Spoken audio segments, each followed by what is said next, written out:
வணக்கம். சுப்பிரமணியம் யோகா மணி சேனலுக்கு உங்களை அன்புடன் வரவேற்கிறேன். இன்றைக்கி சமையல் குறிப்பில் நம்ம பார்க்க போகிறது மிளகாய் பழ துவையல் எப்படி செய்கிறதுன்னு பார்க்கலாம் வாங்க. அனைவருக்கும் அன்பு வணக்கம். திருமதி சுப்பிரமணியம். சமையல் குறிப்பில் இன்றைக்கி நம்ம பார்க்க போகிறது மிளகாய் பழ துவையல். அதாவது பச்சை மிளகாய் வாங்குறப்போ கொஞ்சம் பழுத்துரும். அந்த பழுத்தது நம்ம என்ன செய்வோம், ஏதாவது கிள்ளி தாளிக்கிறதுக்கு தான் நாங்களாம் யூஸ் பண்ணியிருக்கிறேன். இப்போ ரீசெண்டாக இந்த ரீல்ஸ்லாம் பார்த்துட்டு இருந்தப்போ நடிகை ராதிகா அவர்கள் சொல்லியிருந்தாங்க, மிளகா இல்லை மிளகா அந்த பழம் அப்படின்னு சொல்லியிருந்தாங்க.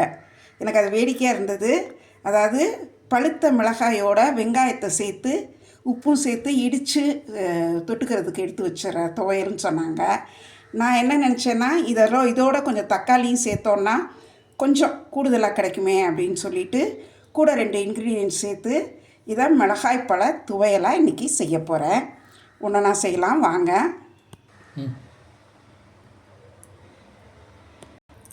அடுப்பில் ஒரு பேனில் எண்ணெய் ஊற்றி வச்சுருக்கிறேன். எண்ணெய் காஞ்சிடுச்சு. இந்த பழுத்த மிளகாயை இதில் போட்டு லோ ஃப்ளேமில் வச்சு வறுக்கிறேன்.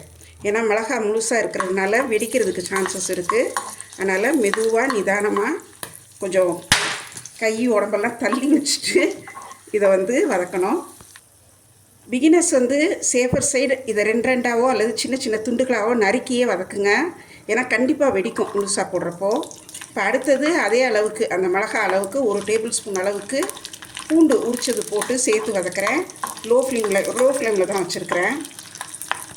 ஒரு சொல புளியும் இதோடு சேர்த்து நல்லா கிண்டி விடுறேன். தக்காளி ஒரு 3/4 கப் நறுக்கி வச்சுருக்கிறேன். அதையும் இதோடு சேர்த்து நல்லா வதக்கிடுவேன். நல்லா அது குழையிற அளவுக்கு. கொஞ்சமாக பெருங்காயம், இதுக்கு தேவையான உப்பையும் இதோடு சேர்த்து நல்லா வதக்கிறேன். தக்காளியும் நல்லா குழைவாக வதங்கிடுச்சு. கொஞ்சம் எண்ணெய் பிரிஞ்சு வருது. இதை என்ன செய்யணுன்னா, இப்போ அப்படியே ஆற வச்சுருவேன். ஆற வச்சுட்டு நல்லா ஆறினதுக்கப்புறம் மிக்சியில் போட்டு நல்லா விழுதாக அரைச்சி எடுக்கணும். நான் திரும்பவும் சொல்கிறேன், இது செய்கிறப்போ இந்த மிளகாயை 2 கிள்ளி அல்லது சின்ன சின்னதாக நறுக்கியே வதக்குங்க. ஏன்னா கண்டிப்பாக வெடிக்குது இது. அதனால் ஜாக்கிரதையாக பண்ணணும். ஆக்சுவலி இந்த மிளகாய் இருக்கு இல்லையா, மிளகாய் பழம், இது கோயம்புத்தூர்காரங்க மார்க்கெட்டில் மிளகாய் பழம்னே கிடைக்குமா. அதை அவங்க வாங்கிட்டு மிளகாய் பழத்தை வாங்கிட்டு இட்லி தட்டில் வேக வச்சு அதுக்கப்புறம் அதை வெயிலில் காய வச்சு எடுத்து ரசம் குழம்புக்கெல்லாம் யூஸ் பண்ணுவாங்களாம். நம்ம அது மாதிரி பண்ணுறதில்ல. எனக்கு அதை கேட்டுட்டு ரொம்ப ஆச்சரியமாக இருந்தது. நார்த் இந்தியாவில் பார்த்துருப்பீங்க, ஸ்நாக்ஸ் கடையிலலாம் வடான்னு தருவாங்க. அந்த பெரிய கடைகளில் பெரிய சட்டியில் வச்சு எண்ணெயில் வச்சு பொரிச்சிட்ருப்பாங்க. அதில் அப்படியே பச்சை மிளகாயை முழு பச்சை மிளகாயை போட்டு அப்படியே பொரிப்பாங்க. டப்பு டப்பு டப்புன்னு வெடிக்கும். அதை அப்படியே அந்த வடையோடு எடுத்து வச்சு தருவாங்க. நம்ம அந்த மாதிரி முழு பச்சை மிளகாய் நம்ம வறுக்கிறது ரொம்ப அபூர்வம் தான். நறுக்கி தான் சமைப்போம். அதனால் இதுலேயுமே நீங்கள் சின்ன சின்ன துண்டுகளாக நறுக்கியே வதக்குங்க. வதக்கி வச்சதை மிக்சியில் நல்லா விழுதாக அரைச்சிட்டேன். மற்றதெல்லாம் பழம்னா பழுத்த உடனே இனிக்கும் அப்படின்னு சொல்லுவாங்கள்ல, மிளகாப்பழம் அப்படிலாம் ஒன்றும் காரம் குறையவே இல்லை. இன்ஃபேக்ட் காரம் ரொம்ப நல்லாவே ரீட்டைன் ஆகுது. ஸோ இப்போ இதுக்கு தகுந்த மாதிரி நம்ம புளியும் சேர்த்துருக்குறோம், தக்காளி உப்பு எல்லாமே சேர்த்துருக்குறோம். ஆனால் நல்ல காரசாரமாக இருக்குது. இப்போ இதை என்ன பண்ண போகிறோன்னா, திரும்ப ஒரு தடவை கொதிக்க விட போகிறோம். அதே பேனில் திரும்ப கொஞ்சம் நல்லெண்ணெய் தான் ஊற்றிருக்கிறேன். அதில் இந்த அரைச்ச விழுதை சேர்க்குறேன். லோ ஃப்ளேமில் வச்சுருக்கிறேன். லோ ஃப்ளேமில் வச்சு இது அந்த எண்ணெயில் கொஞ்சம் நல்லா வதங்கட்டும். நல்லா எண்ணெயில் வதங்கி இந்த அரைச்ச விழுதும் நல்லா அதில் சேரணும். கொஞ்சம் தண்ணி அலசி ஊற்றிருக்கிறேன். இது கொஞ்சம் நேரம் நல்லாவே லோ ஃப்ளேமில் நல்லா சேர்ந்து கொஞ்சம் அந்த பச்சை வாசனை போகிற வரைக்கும் நல்லா கொதிக்கட்டும். ஒரு 4-5 நிமிஷம் கூட ஆகும், கூடவே ஆகும். இது கொஞ்சம் கொதிக்கட்டும்.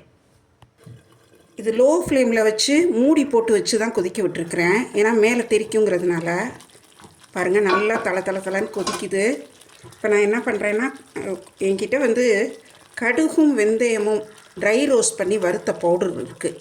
அதை இதில் நான் சேர்க்குறேன் கொஞ்சம். ஏன்னா இது எனக்கு இவ்வளோ ஒரே நாளில் செலவாகாது. ஒரு 4 நாளைக்கு மேலேயே இருக்கும் ஃப்ரிட்ஜில் வச்சு யூஸ் பண்ணால். அதுக்காக நான் இந்த கடுகு பொடி வெந்தய பொடி சேர்க்குறேன். இது இங்கே உடனே அது சரியாயிடும், ரொம்ப 2-3 நாள் வச்சு யூஸ் பண்ணலைன்னா இது சேர்க்கணுங்கிறது இல்லை, ஸ்கிப் பண்ணிடலாம். இது வந்து என்ன சொல்கிறது, துவையல்னு சொல்லலாம், தொக்குன்னு சொல்லலாம்.